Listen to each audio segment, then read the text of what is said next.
आपने फोल्डर में स्टोर किया था अपने B20, ठीक है, तो वो उस पूरे कॉम्बिनेशन को उठा के ले आएगा और उन दोनों नंबर्स पे अप्लाई कर देगा, ठीक है। तो ये जो कोड बना, ये जो हमारे कोड लैंग्वेजेस बनी, इसको हम कहते थे असेंबली लैंग्वेज, ठीक है। तो सबसे पहले बाइनरी लैंग्वेज, इसको जीरोज और वन को कहते थे बाइनरी लैंग्वेज, ठीक है। इसको समझना, इसको याद करना, इसमें प्रोग्राम करना बहुत मुश्किल था, बहुत मुश्किल क्या, नेक्स्ट टू इम्पॉसिबल था, ठीक है। तो इसीलिए एक फीमेल साइंटिस्ट, उनका नाम शायद मैंने बताया नहीं आपको, ग्रेस हॉपर नाम था उनका, ठीक है। उन्होंने जो है ना इन्वेंट किया, क्या किया, कंपाइलर, एक मशीन। 1949 में उन्होंने कंपाइलर इन्वेंट किया, ठीक है। तो कंपाइलर यही करता था, जैसे मैंने बताया, आपके इस पैटर्न को रिमेंबर कर लेता था, ठीक है। जब आपने ये पैटर्न रिमेंबर कर लिया उस कंपाइलर ने, फिर आप बोलोगे कंपाइलर उसको जो है ना इस फोल्डर में सेव कर दो, ठीक है। अब उसने आपका ये वाला कोड इस फोल्डर में सेव कर दिया, ठीक है, एग्जाम्पल दे। अब आपको जब भी ये कोड यूज़ करना है ना, तो आपको ये पूरा कोड लिखने की ज़रूरत नहीं है, पूरा पैटर्न, ठीक है। आप सिर्फ ये वाला कोड जो आपने लिखा हुआ था, जो सेव किया हुआ था, सिर्फ इसको रन करोगे तो ये पूरा प्रोग्राम रन हो जाएगा, ठीक है। समझ में आ गई मेरी बात।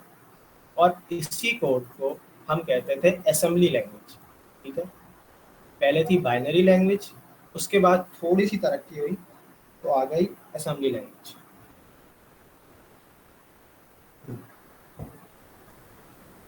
अच्छा, और सबसे पहली जो असेंबली लैंग्वेज आई वो 1944 में 54 में IBM ने इन्वेंट करी। फोर्ट्रान नाम था उसका, शायद किसी ने सुना हो, ठीक है। अगर इसका नाम नहीं सुना तो एक और जो ग्रेस हॉपर, जो मैंने नाम बताया ना फीमेल के, जिन्होंने कंपाइलर इन्वेंट किया था, उन्होंने अपनी भी एक असेंबली लैंग्वेज इन्वेंट करी जिसका नाम था कोबोल।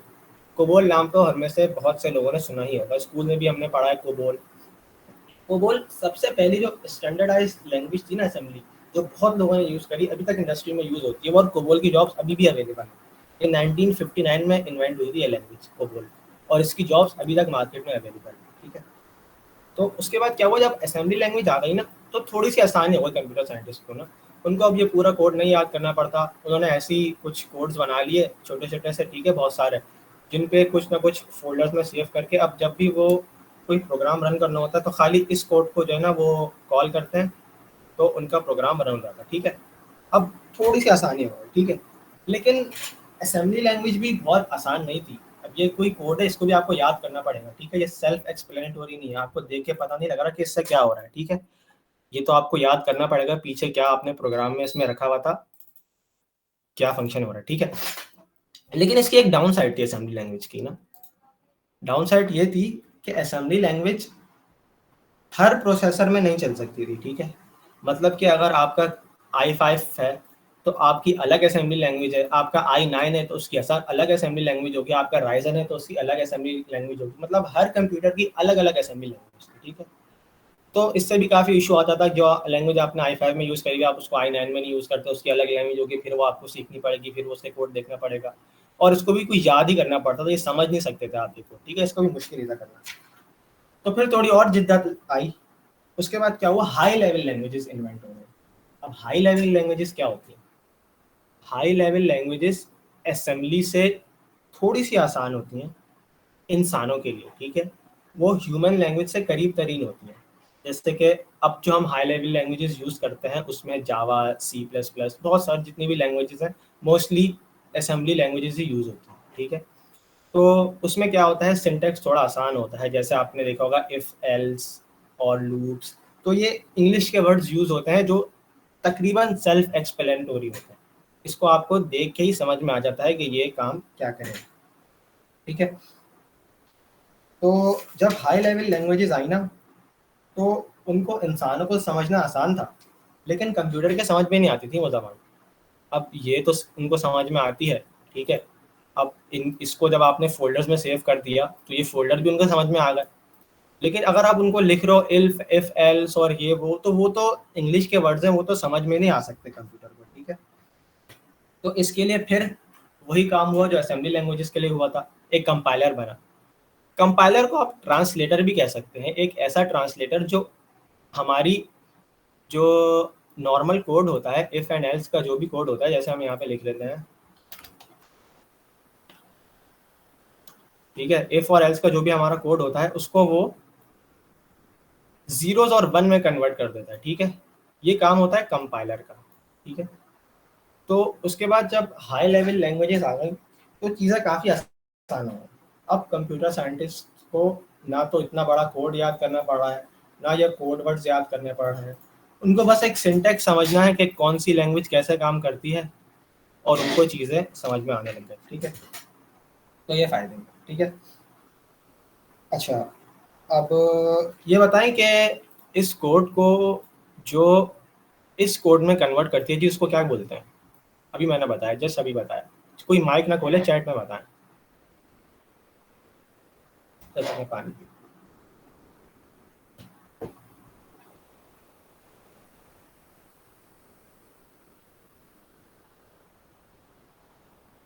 ठीक ठीक ठीक है, ठीक है, ठीक है, सुन रहे हैं आप लोग, सुन रहे हैं? ठीक है, मैं यही देख रहा था। अच्छा, तो उसको कहते हैं कंपाइलर। ठीक है, अब आप लोगों को समझ में आ गया कि कैसे प्रोग्रामिंग शुरू हुई, सबसे पहले क्या होता था, उसके बाद कैसे चेंजेस आए विद टाइम, बेहतरी होते होते अब सबसे पहले क्या होता था, बाइनरी लैंग्वेज यूज़ होती थी। फिर आहिस्ता आहिस्ता ग्रेस होपर ने एक मशीन इन्वेंट करी जिसके ज़रिए फिर हम असेंबली लैंग्वेज भी यूज़ कर पाते थे। उसके बाद और जिद्दत आई तो फिर हाई लेवल लैंग्वेजेस भी कंप्यूटर समझना शुरू हो गया। ठीक है, अब हाई लेवल लैंग्वेजेस का भी ना कुछ सिंटैक्स होता है। ऐसा नहीं होता कि आप कुछ भी कंप्यूटर का बोलेंगे तो वो काम करना लग जाएगा। ठीक है, अब मैं उसको, जैसे यहाँ पे लिखा हुआ है show hello on the screen, अब मैंने कंप्यूटर को ये बोला, मैंने तो भाई लैंग्वेज में बोला है ना, उसको समझना चाहिए ये बात, लेकिन ऐसे नहीं समझ सकते कंप्यूटर बात। कुछ स्पेसिफिक पैटर्न्स होते हैं जिनको फॉलो करना पड़ता है। ठीक है, अब जैसे कि मैंने नींबू पानी वाली मिसाल दी थी ना आपको, आपकी अम्मी ने आपको समझाया एक लैंग्वेज में आराम से कि भाई ऐसे करो तो आप समझे। अब आपकी अम्मी आपको ऐसे कर देती, आप बोलोगे अम्मी क्या बोला, तो समझ में नहीं आया, आपने दोबारा बोला। फिर वो बोलते हैं, आप क्या करते हैं? कुछ भी नहीं करते। उन्होंने आपको अच्छी तरीके से समझाया एक लैंग्वेज का यूज़ करते हुए, तो आपको चीज़ समझ में आई क्या करना है। ठीक है, ऐसे ही कंप्यूटर के लिए भी ये जो है ना, उसका समझ में नहीं आ रहा है ये क्या है, उसके लिए हमें एक सिंटैक्स यूज़ करना पड़ता है। ठीक है, जैसे ये फॉर एग्जांपल अगर हमें कुछ प्रिंट करवाना है तो उसके लिए हमें ये लिखना पड़ता है कंसोल डॉट लॉग, फिर पैरेंथेसिस, फिर ये कोट्स ओपन और फिर हेलो हियर। ठीक है, तो फिर हाँ हेलो,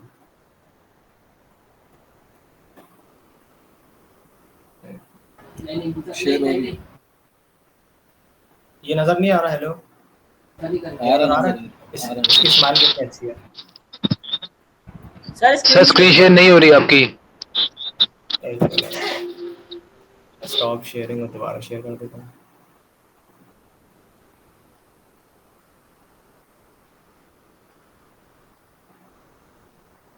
अब नज़र आ रहा है? मैं सर अभी भी नहीं आ रही। सर अब आ रही है। अरे भाई माइक, हंसी नज़र आ रही है स्क्रीन? आ रही है। यस सर अब आ रही है। सर अच्छा, स्क्रीन शो नहीं हो रही। फंसी नज़र आ रही है स्क्रीन? आ जी रही है ना? सर फिर अब आपका आ इशू रही होगा, है। देख देख लें। ठीक है, ये वाला सैड है और ये वाला खुश है। ठीक, अच्छा है। अच्छा, मैं बता रहा ये था कि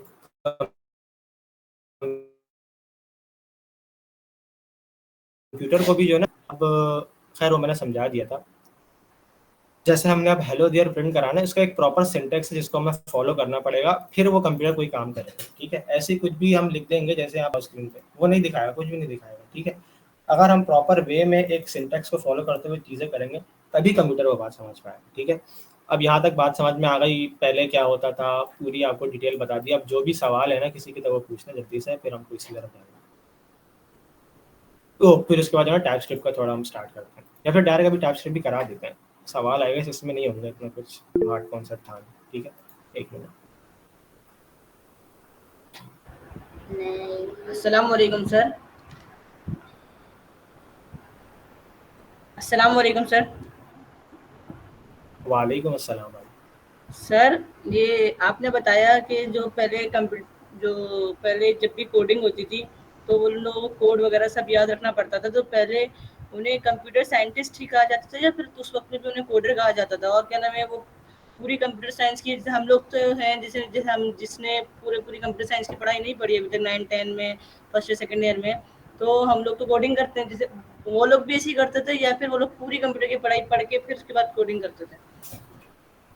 अच्छा, ये कोडिंग करना ना एक बहुत छोटा पार्ट है कंप्यूटर साइंस का, ये पूरी कंप्यूटर साइंस नहीं है। कंप्यूटर साइंस एक बहुत ही वास्ट फील्ड है, उसमें आपको ऑपरेटिंग सिस्टम्स और बहुत सारी चीज़ें पढ़नी पड़ती हैं, डेटाबेस मैनेजमेंट और बहुत सारी चीज़ें। तो कोडिंग एक पार्ट है। तो अब अगर आप कंप्यूटर साइंटिस्ट नहीं है तो अपने आप को कोडर कह सकते हैं, कोई इशू नहीं है। लेकिन अगर आपने पढ़ाई नहीं की भी तो आप अपने आप को कंप्यूटर साइंटिस्ट नहीं कह सकते। वो प्रॉपर कंप्यूटर साइंटिस्ट थे, वो रिसर्च करते थे चीज़ों पे, और ये कुछ आम लोग नहीं थे जो चीज़ें इन्वेंट करते थे। ये बहुत बड़े बड़े अपनी फील्ड के जो बहुत ही ऐसे कहते हैं ना टॉप 1% लोग, ये वो थे। ये जो खातून है ग्रास हॉपर, ये कोई आम नहीं थी, ये बहुत ही एक पाए दर्जे की जिसे कहते हैं ना वो खातून थी, और बहुत ही माहिर कंप्यूटर साइंटिस्ट थी। तभी उन्होंने कंपाइलर इन्वेंट किया, हर कोई कर भी नहीं सकता। अब यहाँ अपने आप को कोडर कह सकते हैं, लेकिन हाँ। उस टाइम पे अच्छा, नहीं कह सकते थे जो लोग होते थे। हाँ जी। अच्छा, अब प्रोग्रामिंग लैंग्वेजेस क्या होती हैं ये भी हमने समझ लिया, ठीक है। अब हम देखते हैं, एक मिनट। अब हम देखते हैं हम टाइप स्क्रिप्ट की यूज़ करें, ठीक है। मैं भी इसको खोल लेंगे, ठीक है। अब हम देखते हैं कि हम टाइप स्क्रिप्ट की यूज़ करें। अच्छा, टाइप स्क्रिप्ट सबसे पहले है क्या? टाइप स्क्रिप्ट जो है ना जावा स्क्रिप्ट का सुपर सेट है। अब जावा स्क्रिप्ट क्या होती है ये आप लोगों को पता है, आई गेस पता होगा बहुत सारे लोगों को, ठीक है। हाँ हाँ।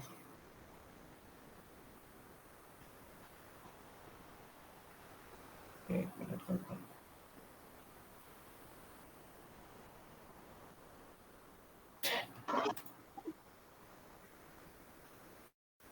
अच्छा, अभी कोड नहीं कर रहा मैं। अच्छा, तो जावा स्क्रिप्ट का सुपर सेट है टाइप स्क्रिप्ट, ठीक है। अब टाइप स्क्रिप्ट क्या होता है? ओ, जावा स्क्रिप्ट क्या होती है? जावा स्क्रिप्ट वेब में इंटरैक्टिविटी के लिए यूज़ करते थे। अब ये इंटरैक्टिविटी क्या होती है भाई? देखें, 3 लैंग्वेजेस होती हैं इन पे वेब चलती है बेसिक, HTML, CSS और जावास्क्रिप्ट, ठीक है। HTML का काम होता है एक वेबसाइट को स्ट्रक्चर प्रोवाइड करना।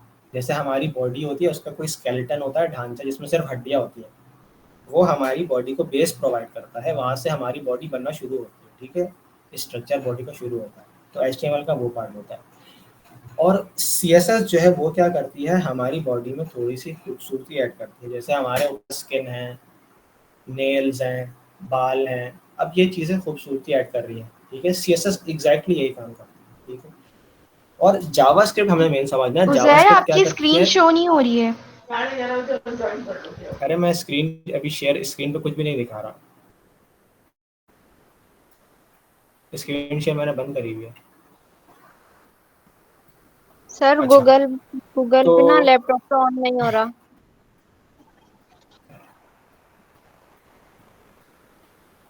अच्छा, तो जावास्क्रिप्ट इंटरैक्टिविटी ऐड करती है, मतलब आपकी बॉडी पूरी रेडी है, ठीक है।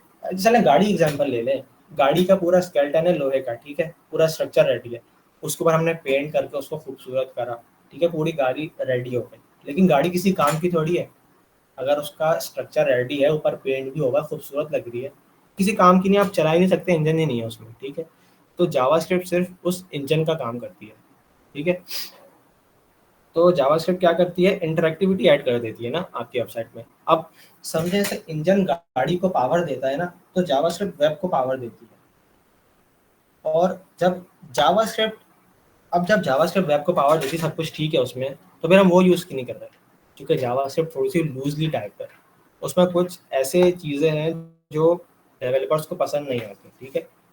इसीलिए सब डेवलपर्स टाइप स्क्रिप्ट को चूज़ करते हैं, क्योंकि इसमें एक तो स्ट्रिक्ट टाइपिंग होती है, ठीक है, और बहुत सारे फीचर्स ऐसे हैं जो जावास्क्रिप्ट में अवेलेबल नहीं है, तो वो हमें टाइपस्क्रिप्ट में मिल जाते हैं, ठीक है। आप टाइपस्क्रिप्ट को थोड़ा सेटअप दे देते हैं जल्दी जल्दी से। अच्छा, टाइपस्क्रिप्ट को इंस्टॉल करने के लिए सबसे पहले आपको नोड इंस्टॉल करना पड़ेगा, ठीक है। नोड बहुत सारे लोगों ने इंस्टॉल किया, वही होगा, ठीक है। ये नोड है, इसकी इंस्टॉलेशन आपको करनी पड़ेगी, ठीक है। इसके अलावा जब ये इंस्टॉल होगा फिर आपको एक कमांड लिख, अच्छा कमांड क्या होती है, कोई बता सकता है चैट में? कौन सी कमांड लिखने से टाइपस्क्रिप्ट इंस्टॉल होती है?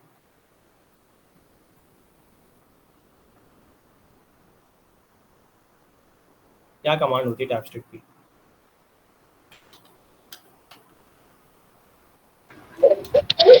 सर शायद npmi ग्लोबल टाइपस्क्रिप्ट। अरे भाई माइक ना खोलो।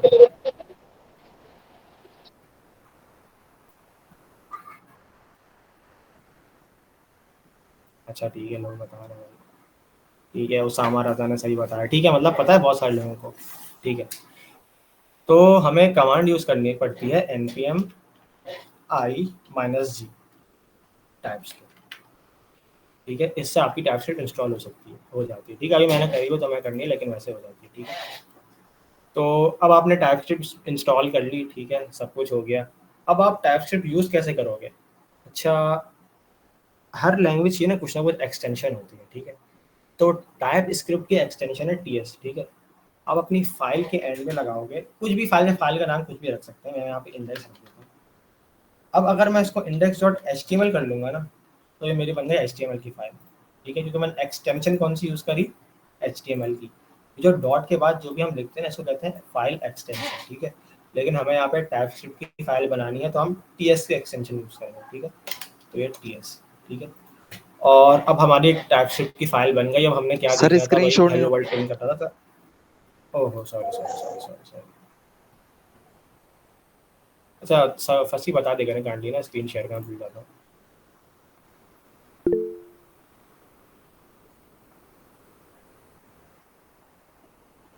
अच्छा, अब शो हो रही होगी आपको। ठीक है, हंसी हो रही है स्क्रीन शो?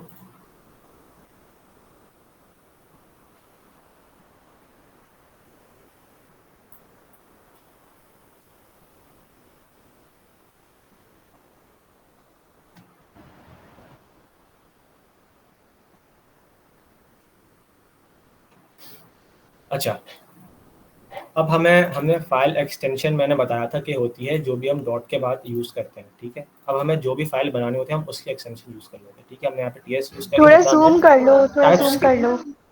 लो। अब मैं कुछ लिखूंगा तो नज़र आएगा। ठीक है, एक मिनट। और अब तो बहुत जूम हो गया मेरे ख्याल में। सही है, मोबाइल पे देख रहा हूँ तो शायद ना दिखे अब। अच्छा, तो अब हमें हेलो वर्ल्ड प्रिंट करना था, तो उसका सिंटैक्स है, हम सबसे पहले लिखेंगे कंसोल। ठीक है, कंसोल डॉट लॉग और स्ट्रिंग में हेलो वर्ल्ड। अब ये स्ट्रिंग क्या होती है, ये कंसोल डॉट लॉग क्या है, ये सब आपको अगली क्लास में पता लग जाएगा, अच्छे से, बहुत अच्छे समझ में आ जाएगा। लेकिन अभी सिर्फ जो है ना, हम एक करके देखा है भाई, कुछ होता भी है कि नहीं होता।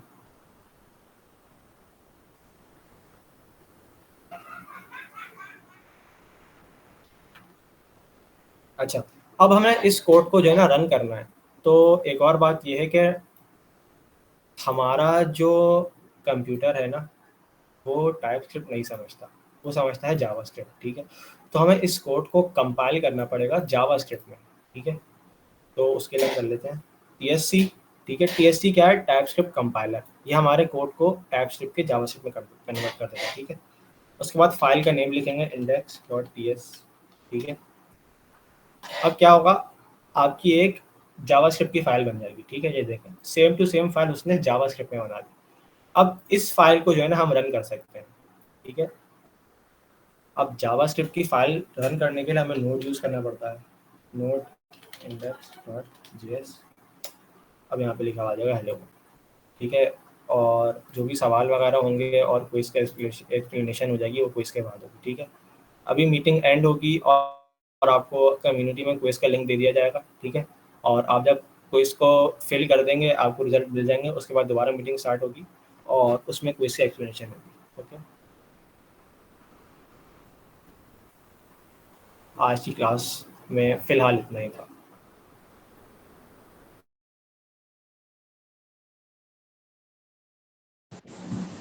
सर क्लास वीक में कितने दिन होंगी? अच्छा, ये अभी हम रेगुलर बेसिस पे क्लास करेंगे, डेली होगी 15-16 डेज का क्लासेस। ओके, अब क्विज का लिंक आपको शेयर करा है, काइंडली जाएगा सब क्विज अटेंड करना। सर ये बता दें कि क्लासेस वीक में कितने दिन होंगी?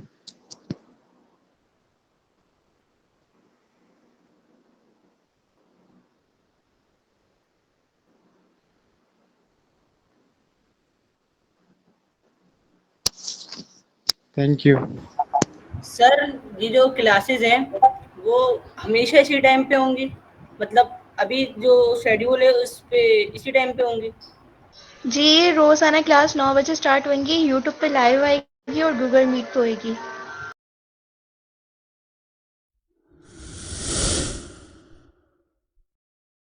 जनरल सीखना इम्पोर्टेंट है। प्रोग्रामिंग जब हम सीख लेंगे तो हम कंप्यूटर से बातचीत कर पाएंगे, ये तो बड़ा आसान है। अगर नेक्स्ट करें तो नीचे दिखाएं। अच्छा रुक रुक के ना, टाइम में थोड़ा बहुत करनी होती है।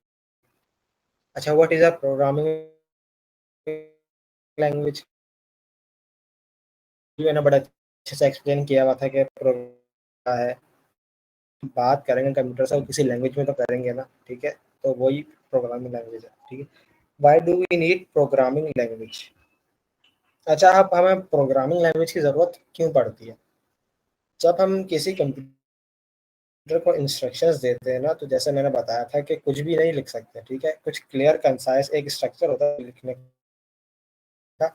इस वे में जो है ना हमें कुछ डिफाइंड पैटर्न्स होते हैं, उनको फॉलो करते हुए लिखना पड़ता है, ठीक है। तो to give clear precise instructions to a computer, that's why we need a,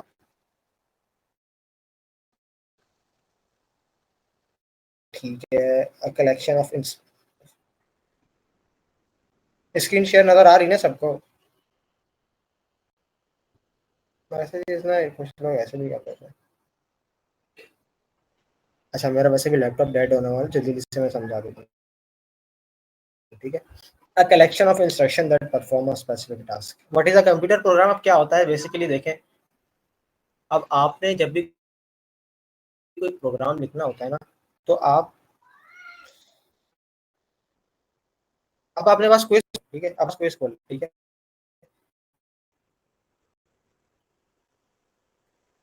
अच्छा, अब आप क्या करते हैं जी, ऐसा नहीं होता कि कुछ भी जो है ना आपने लिख दिया तो कंप्यूटर प्रोग्राम एक बन गया, ठीक है। आपको डिफरेंट चीज़ें ट्राई करनी पड़ती हैं, ठीक है, अलग ही प्रोग्राम बनता है, ठीक है। तो आप कभी कुछ कोड पढ़ेंगे करेंगे तो वो एक पैच होगा, कभी कुछ और कोड करेंगे वो दूसरा पैच होगा, उन सब चीज़ों को मिला के एक कंप्यूटर प्रोग्राम बनता है, ठीक है। अच्छा, why did we choose TypeScript from for our program? ठीक है, क्योंकि it offers optional static typing and super JavaScript, ठीक है। अब जावा थी थोड़ी बहुत था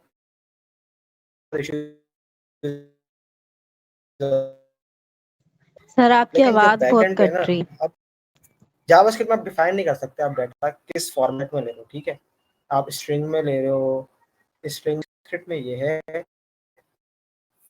फायदा कि आप टाइप डिफाइन कर सकते हो कि भाई जो मैं डाटा लेने वाला हूँ वो स्ट्रिंग में होगा, नंबर में होगा या बूलियन में, ठीक है। सबसे बड़ा फायदा ये है टाइपस्क्रिप्ट का, इसलिए हम टाइपस्क्रिप्ट यूज करते हैं। अब नीचे आ जाए। अच्छा, क्वेश्चन नंबर 6 क्या है? Which of the following is a pre requisite of coding in TypeScript, ठीक है। तो मैंने वही बताया था आपको कि ना नोड होना चाहिए इंस्टॉल, और टाइपस्क्रिप्ट इंस्टॉल करने के लिए हमें टाइपस्क्रिप्ट कंपाइलर चाहिए होता है, ठीक है, बेसिकली टाइपस्क्रिप्ट कंपाइलर। अब एनपीएम क्या होती है?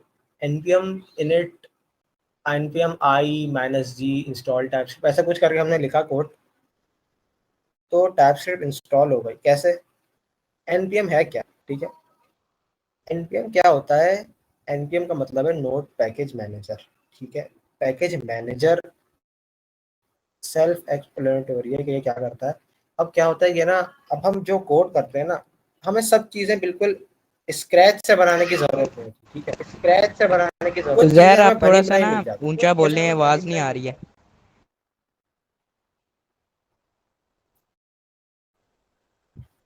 Hello hello hello. आपकी आवाज क्लियरली समझ नहीं आ रही। थोड़ा सा ऊंचा बोलने की अच्छा कोशिश था, करें। आप एक्सप्लेन कर दो, मेरा माइक का बहुत इशू आ रहा है। आप एक्सप्लेन करो, मेरा माइक का इशू आ रहा है। कौन से क्वेश्चन तक मैं कर देता हूँ, कौन से क्वेश्चन तक पहुंच गए?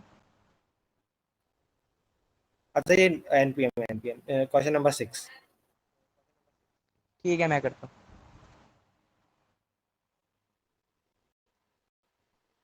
अच्छा, तो हम अभी बात कर रहे थे कि टाइपस्क्रिप्ट को हम जब इंस्टॉल करना होता है हमारे लैपटॉप के अंदर, तो हम लोग npm जो है कमांड यूज़ करते हैं। तो npm का मतलब क्या है? तो npm जो है ये बेसिकली एक पैकेज मैनेजर है।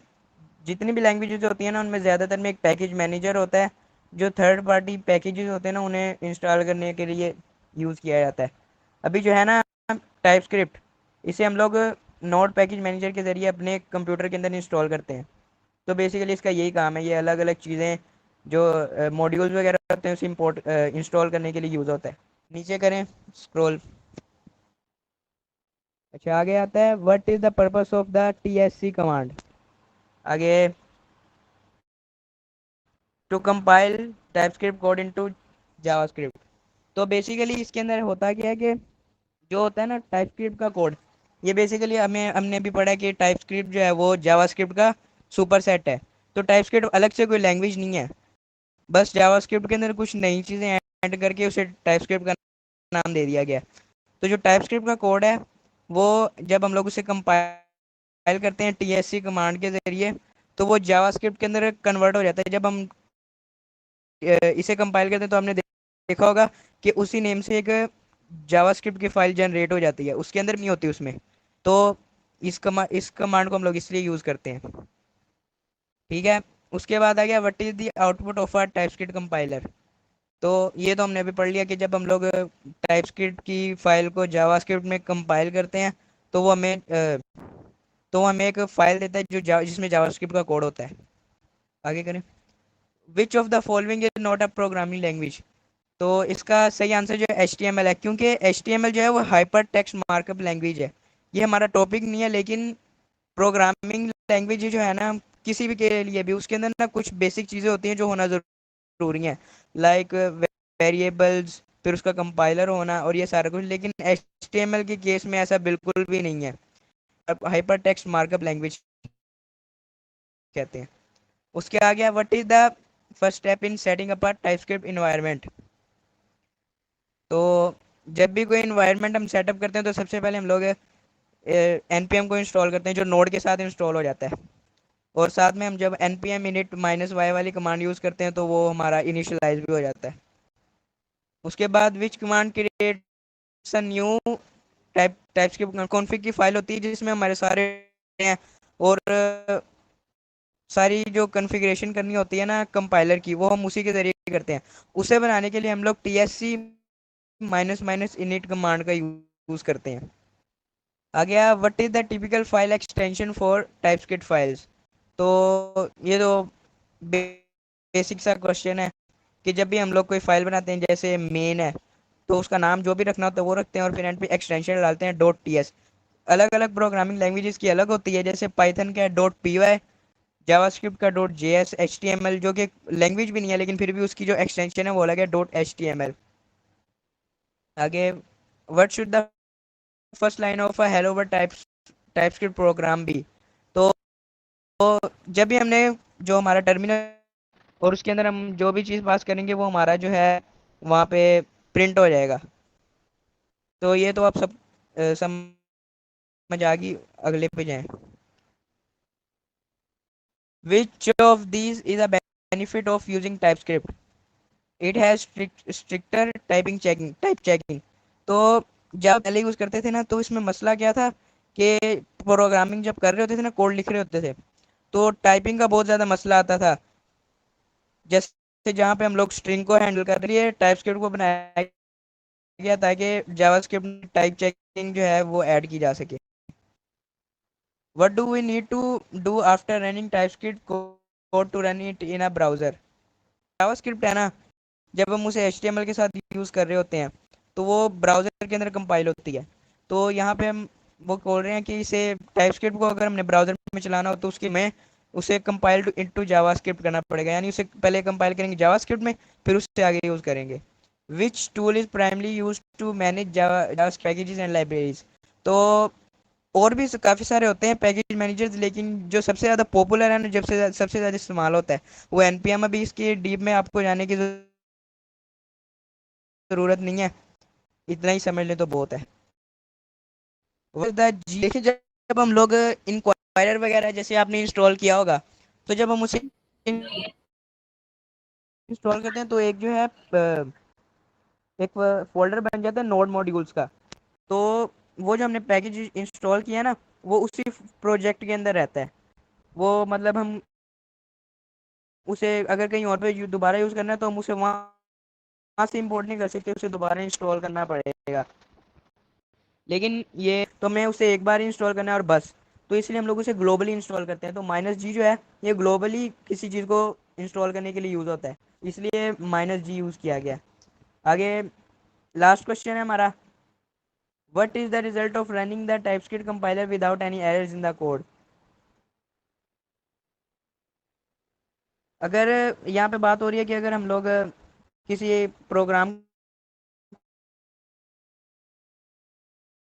को चलाते हैं जिसके अंदर कोई एरर नहीं है और उसे टाइपस्क्रिप्ट कंपाइलर से हम कंपाइल करते हैं, तो उसका रिजल्ट क्या आएगा? जावास्क्रिप्ट की फाइल दे देगा। तो इसका बी ऑप्शन